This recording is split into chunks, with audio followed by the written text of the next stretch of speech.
दो या दो से अधिक भागों में बांटना। कैसे बांटेंगे? दो या दो से अधिक भागों में, उसके बारे में पढ़ते हैं। किसको? किसी भी अनुपात को, किसी भी संख्या को दो या दो से अधिक में, किसी भी मान को दो या दो से अधिक में कैसे बांटेंगे? अनुपात के रूप में, है ना।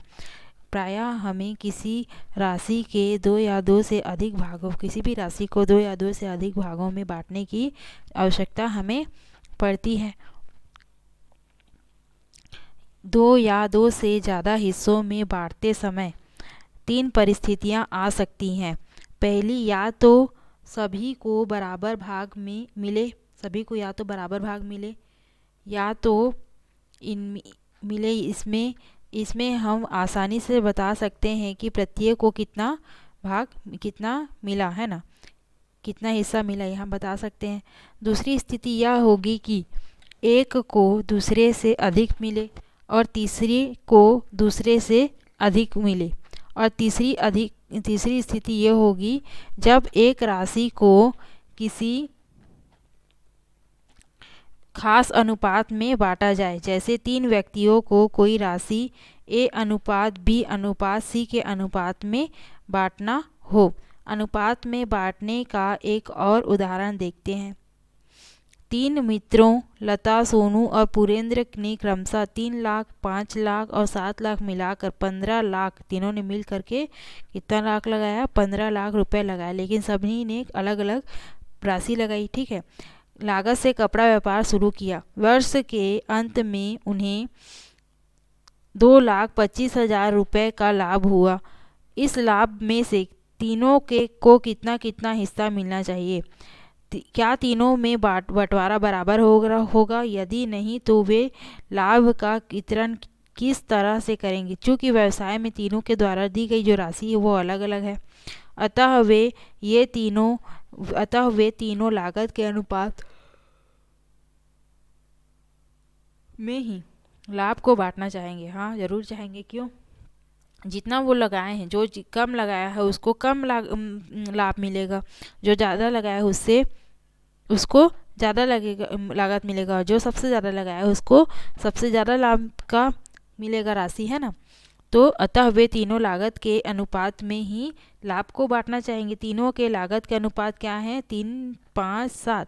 3 लाख, 5 लाख और 7 लाख, ये तीनों के जो लगाया है पैसा उसका अनुपात है। अतः उन्हें प्राप्त कुल लाभ, इसको 3 के लेंगे, 3 का अनुपात को 3 के, 5 को 5 के और 7 को 7 के हिस्सा मिलेगा। तीनों को क्या करेंगे? जोड़ देंगे। तो हमें पता है जब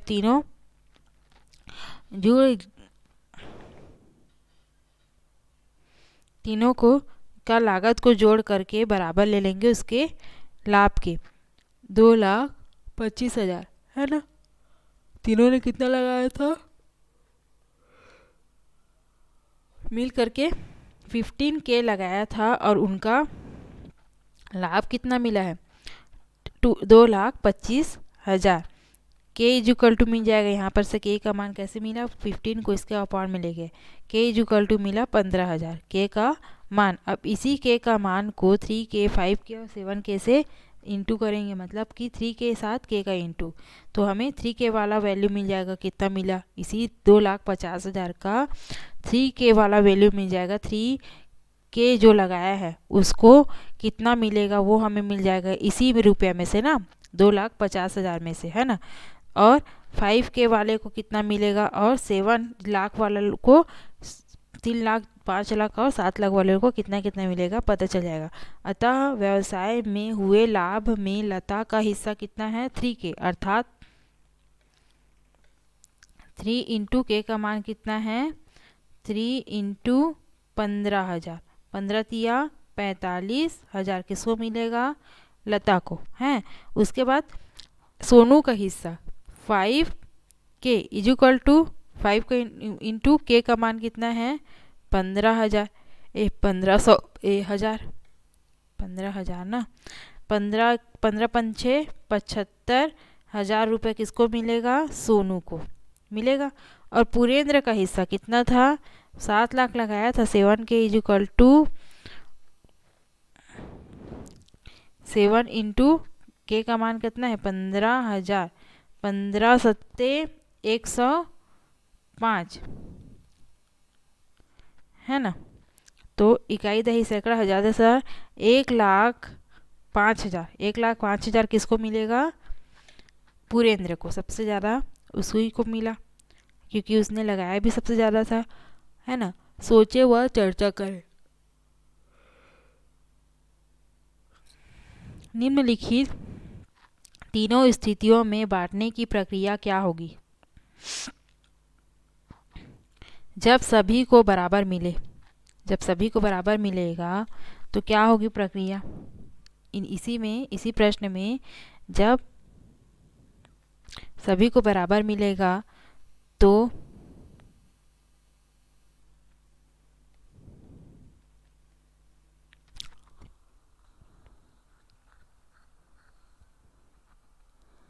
फिफ्टीन 15 लाख तीनों ने लगाया था ना, उसको 5-5 लाख में मार देंगे। फिर 5K plus 5K plus 5K is equal to 2,25,000 है ना। तो सब 5K का जो मान आएगा 15,000 जो आया है उसको 5 से इंटू करेंगे तो तीनों के लिए सेम मान आएगा, तो तीनों को इसमें का 2,50,000 का बराबर मान मिलेगा। आगे क्वेश्चन में बोला है इसी में सोचे और चर्चा करें में, जब एक को दूसरे से 10 अधिक मिलेगा, एक को दूसरे से 10 अधिक मिलेगा, है ना।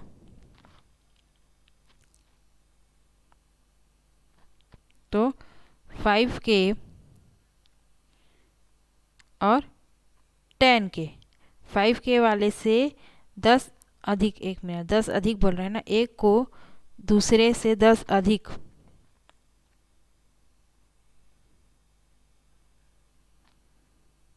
हाँ 5K प्लस 10K, 5 से 10 अधिक,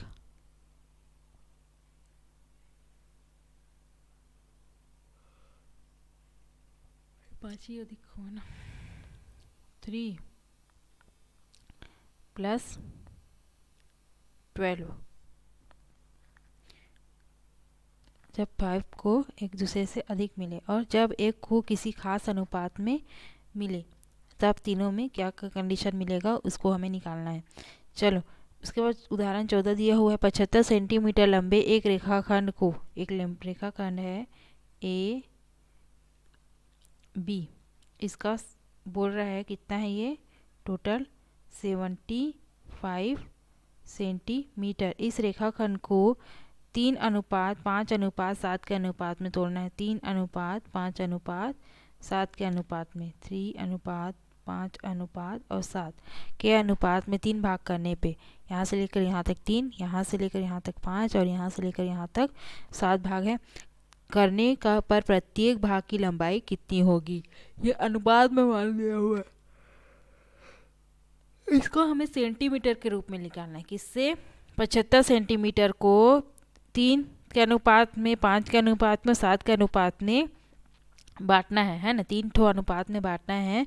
तो ये 3 वाले हिस्से में कितना सेंटीमीटर, 5 वाले हिस्से में कितना सेंटीमीटर, ये 7 वाले हिस्से में कितना सेंटीमीटर हमें ये रेखाखंड टूटेगा उसे हमें निकालना है।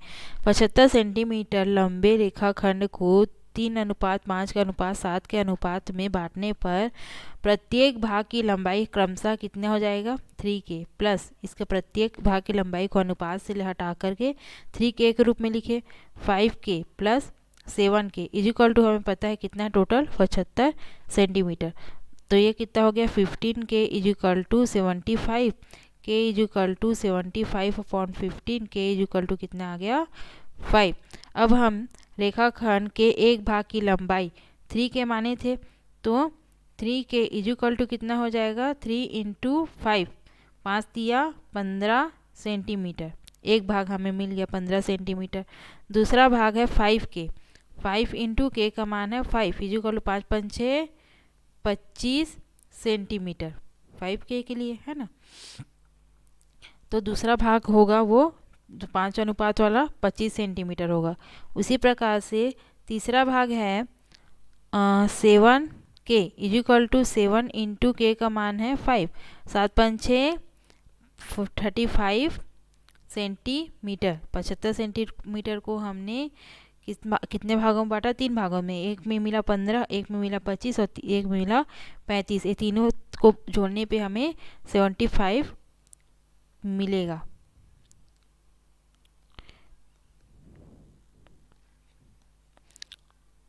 तीन एक 4 5 6 7 75 मिला। चलो करके देखें। 651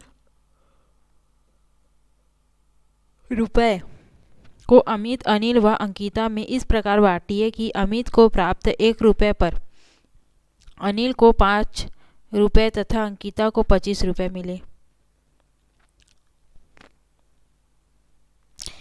दूसरा क्वेश्चन है, रीचा को अपने गुल्लक में 10 रुपये, 5 रुपये और 2 रुपये व 1 रुपये के सिक्के 2:3:5:7 के अनुपात में मिले। अब उसने माँ को बताया कि उसके पास कुल 520 रुपये हैं। हो तो क्या आप बता सकते हैं कि रीचा के गुल्लक में 10 रुपये, 5 रुपये, 2 रुपये व 1 रुपये के कितने कितने सिक्के मिले? किस अनुपात में मिले उसे के रूप में जोड़ देते हैं। 2k plus 3k plus 5k plus 7k, उसको कितने मिले टोटल रुपए? 520 रुपये। 7 5 7 8 9 10 11 12 12 13 14 15 16 17 17k 7 3 10 10 10 7 17k is equal to 520। k is equal to 520 upon 17। 17 17 17 34 17 51, 1 बच गया।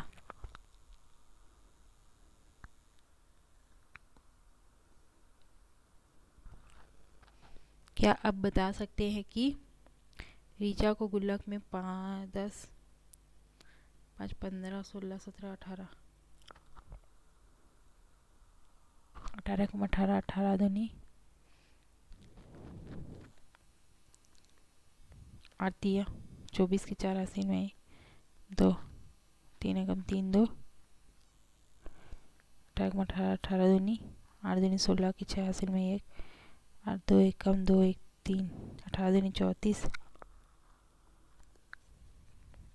17 17 34 18 एकम 18 18 दूनी 36 दिया, 24 की 4 80 में 2 8 3 एकम 3 2 5 54।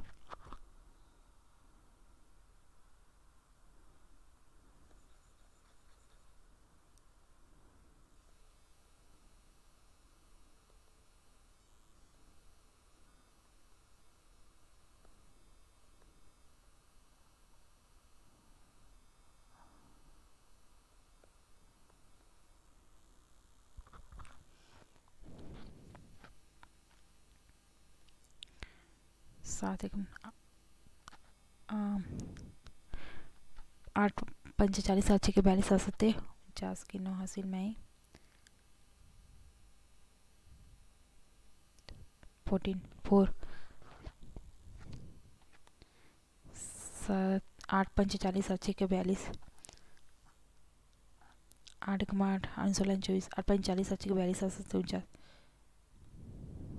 7 संजोरे 7 21 7 28 35 7 42 7 7 49 7 56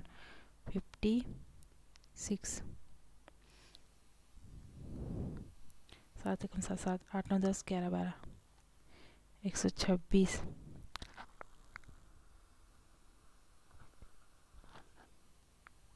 8 8 64 8 8 64 8 9 72 की 2 हासिल में 7 9 एकम 9 9 10 11 12 13 14 15 16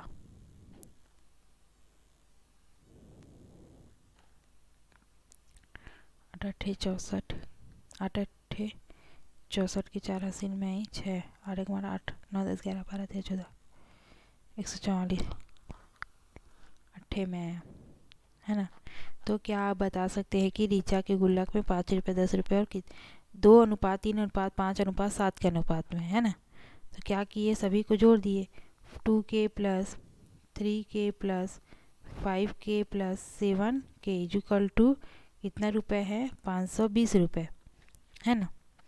तो 7 3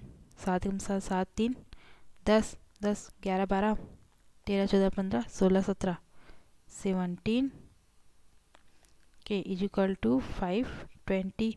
तो K इक्वल टू हो जाएगा 520 अपॉन 17, है ना। तो 2 इंटू K का मान है 520 अपॉन 17। इसी प्रकार से इसी तरीके से इसको निकालना है आगे बढ़ के, है ना।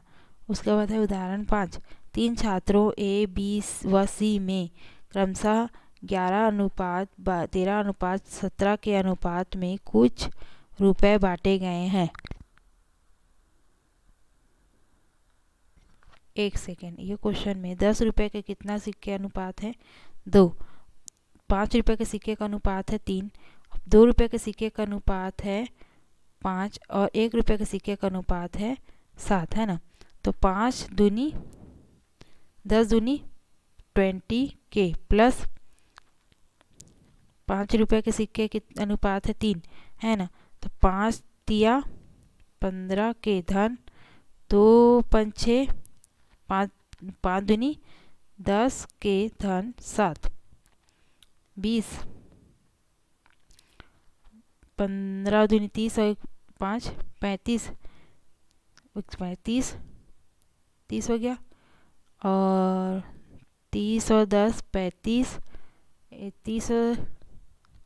30 और 10 40 5 45 45 40 27 27 49 50 51 52 52K इक्वल टू 520, है ना। टोटल रुपये कितना था? 520, है ना। तो K इक्वल टू कितना हो जाएगा? 520 अपॉन 52 52 अपॉन 52 और 10, है ना। ये आ गया K का मान। अतः 20K equal to 20 into K का मान है 10 200 20 दहम 200 रुपये, ठीक है। तो गुल्लक में 10 रुपये 5 रुपये और इतने के कितने सिक्के मिले।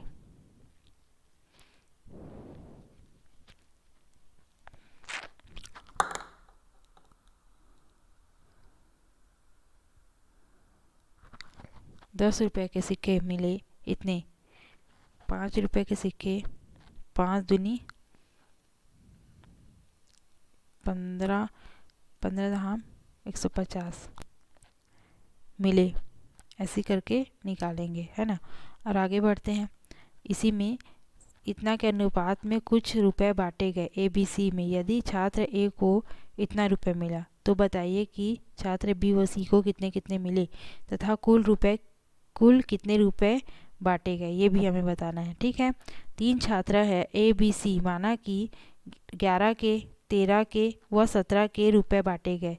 ये जो अनुपात दिया हुआ है उसको ABC में क्रमशः बांट दिया गया 11 के 13 के और 17 के ग्रुप में, है ना। यदि छात्र A को 451 रुपये मिले हैं तो छात्र A का हिस्सा 11 के, है ना, बराबर 451 दिया हुआ है। छात्र A का हिस्सा क्या है? 11 के हम माने हैं और उसको मिला है 451 रुपये। K का मान क्या होगा? K का मान प्राप्त हो गया। K का मान क्या प्राप्त हुआ? 11K इक्वल टू पता है हमें कि 451 दिया हुआ है, तो K इक्वल टू क्या होगा? 451 अपॉन 11। 11 एकम 11, 11 चौक 44 और 11 एकम 11। क्या मिला? K का मान मिल गया हमें। K इक्वल टू क्या मिला यहाँ पर से? 41। अब यहाँ पर B के लिए K का मान इतना हो गया, तो अतः हम छात्र B और C का हिस्सा भी ज्ञात कर सकते हैं। कैसे ज्ञात कर सकते हैं? हमें पता है छात्र B का हिस्सा कितना है? 13K। B का क्या अनुपात है? 13 है, तो 13 इंटू K का मान मिला है 41। गुणा कर देंगे, कितना मिलेगा? 533 रुपये, है ना। उसी प्रकार से छात्र C का हिस्सा है कितना है? 17K equal to 17 into 41। K का मान मिला है हमें, तो 960 7, ये हो गया ए और बी और सी तीनों का कितना मूल्य रुपए मिला उसको। अभी तीनों को जोड़ देंगे तो 1681 तीनों यदि इतना बांटे गए तो टोटल रुपए कितने बांटे गए, कितना तथा कुल कितने रुपए बांटे गए ये पूछा था। तो 1681 रुपये तीनों में बांटे गए। बी सी तीनों का रुपया निकल जाएगा, उसके बाद मिल ले जाएगा कितना मिला तीनों को टोटल करके। उदाहरण 6 दिया हुआ इसी में, क्या 63,000 रुपये को 3 छात्रों ए बी सी व में क्रमशः 5:7:9 के अनुपात में बांटकर 500 रुपये के नोटों में वितरित कर सकते हैं? यदि हाँ तो बताइए प्रत्येक को कितने कितने रुपए मिलेंगे। ठीक है, छात्र ए बी सी को 63,000 रुपये बांटना है, किस अनुपात में, 5, 7 और 9 के अनुपात में। 5 के, 7 के और 9 के रुपए मिले। मान लिए हमने कि ए बी सी को 63,000 रुपये बांटने से प्रत्येक को 5 के, 7 के और 9 के रुपए मिले, अर्थात 5 के प्लस 7 के प्लस 5 के तीनों को ऐड करके हम क्या लिख सकते हैं, 5 के प्लस 7 के प्लस 9 के इज इक्वल टू 63,000 रुपये मिले तीनों को मिला करके, है ना। तो तीनों को टोटल बराबर 63,000 हम लिख सकते हैं। तो तीनों को जोड़कर क्या मिला, 21K इज इक्वल टू 63,000, है ना। या फिर K इज इक्वल टू 63/21,000। 63,000 को 63 और 63,000/21 लिख सकते हैं, है ना। तो 21 से कम 21 दिया तो K इज इक्वल टू कितना मिल गया, 3,000। ये हो गया K का मान, है ना। अब छात्र ए को 5 के मिला है, कितना के, 5 के इज इक्वल टू 5 इंटू के का मान है 3,000, 5 दिया 15,000 किसको मिला है, छात्र ए को। उसी प्रकार से 7 गुणित 3,000, 7 दिया 21,000 किसको मिला है, ये किसका है, बी का, 7, बी इज इक्वल टू क्या है, 7 के। सी इज इक्वल टू है, सी को क्या अनुपात है, 9 के।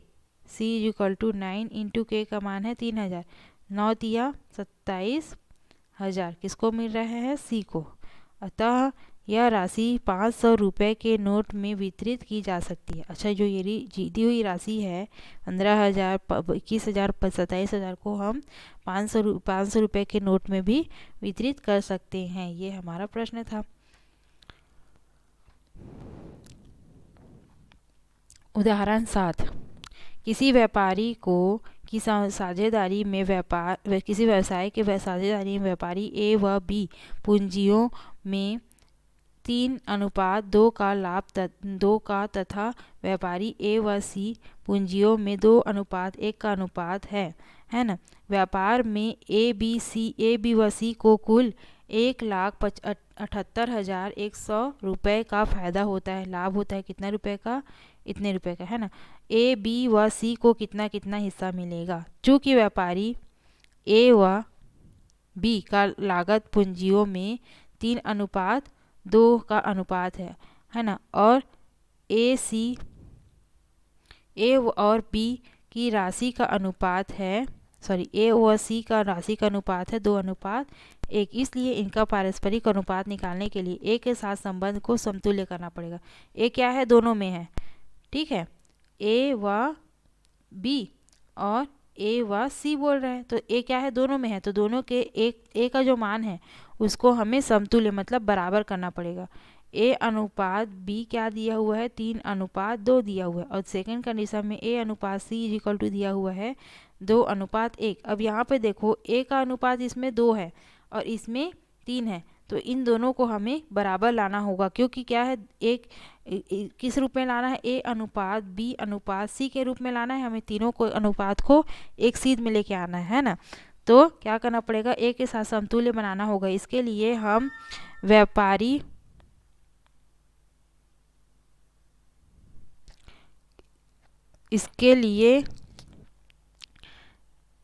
सी की लागत की पूंजियों का अनुपात को हमें बदलना पड़ेगा। क्या करना पड़ेगा, A/B बराबर 3/2 है ना। 3:3 के अनुपात में बी ए और बटे सी, ए और सी का अनुपात क्या है, अनुपात को हम बटे के रूप में भी लिख सकते हैं ना। A upon C is equal to क्या है, 2/1 है ना। तो यहाँ पे जो 3 और 2 है उन दोनों को हमें बराबर करना है। इसमें क्या इंटू करना पड़ेगा, 2 का इंटू अपॉन 2, इसमें 3 का इंटू अपॉन 3 है ना। तो यहाँ पे 3 दूनी कितना आ गया, 6, 2 दूनी 4 गुणित 3 दूनी 6, इसमें भी आया, 3 एकम 3। अब इसका अनुपात बदल गया, लेकिन ए का अनुपात बराबर हो गया, तो क्या ए की जगह में क्या लिख सकते हैं, 6। अब बी का मान क्या हो गया, 4, और सी की जगह में क्या लिख सकते हैं, 3 है ना। तो नया अनुपात क्या मिला, ए अनुपात बी अनुपात सी इज इक्वल टू 6:4:3 है ना। 3 अनुपात में हम बदल दिए। अतः बी ए व सी की लागत पूंजियों का अनुपात बी अनुपात ए अनुपात सी 4:6:3, उनके व्यवसाय में लागत पूंजियों का अनुपात 4 रुपये 6 और 3 के में ही फायदा बटेगा है ना। अतः 4 के 6 के व 3 के रुपए मिलेंगे। इन तीनों जोड़ के हम उसके लाभों को के बराबर लिख सकते हैं। इतना को जोड़ेंगे तो उनका टोटल लाभ मिलेगा, ऐसा बोल रहा है प्रश्न में है ना। 4 के 6 के प्लस 3 के, अब तीनों को जोड़ने पे कितना मिला, 13 के मिल गया। 13 के है ना। के इज इक्वल टू क्या लिख सकते हैं, 1,78,100 बटे 13। अब इन दोनों को कटाना है, कटा करके कितना मिला है, 13,700 के का मान। अतः ए का क्या माने हम, ए को कितना प्राप्त हुआ लाभ, 6 के इज इक्वल टू 6 इंटू के का मान कितना मिला है, 13,700 गुणित करेंगे तो कितना मिला, 82,200 रुपये। उसी प्रकार से बी का 4 के इज इक्वल टू 4 इंटू 13,700 कितना मिला, इतना 54,800। उसी प्रकार से सी को लाभ प्राप्त हुआ 3 के पर के बराबर है वो, तो 3 के इज इक्वल टू के को इंटू कर देंगे तो 41,100 रुपये मिला। उसी प्रकार से ये आगे जो प्रश्न है उसको करके हमें देखना है, नेक्स्ट टाइम देखेंगे।